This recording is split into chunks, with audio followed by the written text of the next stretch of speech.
আমি তুর্য বিশ্বাস যে 2024 সালে নৌবাহিনীর নাবিক পদে সুপারিশপ্রাপ্ত একজন সদ্য চাকরি প্রার্থী, যে 2024 সালে কোনো প্রকার দ্বিধাদ্বন্দ্ব ছাড়াই চাকরি পেয়েছে, ঘুষ ছাড়া।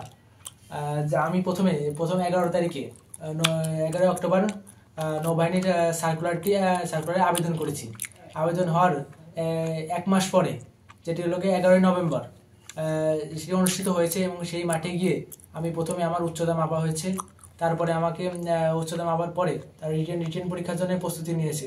রিটেন পরীক্ষায় উত্তীর্ণ হয়েছি।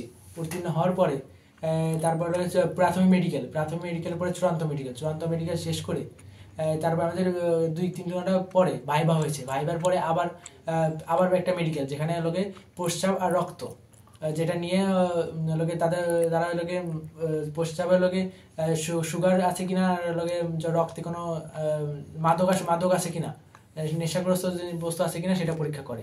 এরপরে 10-12 দিন অপেক্ষা করার পরে আজ 24শে নভেম্বর আমাদের ফল প্রকাশিত হয়েছে, যেখানে আমি আমার রোল নাম্বারটা দেখতে পেয়েছি এবং আমি আমার চাকরিটা পেয়েছি।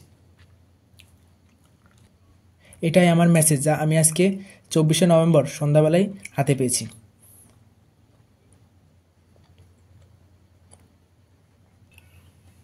সকলে আমার জন্য দোয়া ও আশীর্বাদ করবেন, যাতে আমি দেশের হয়ে কাজ করতে পারি।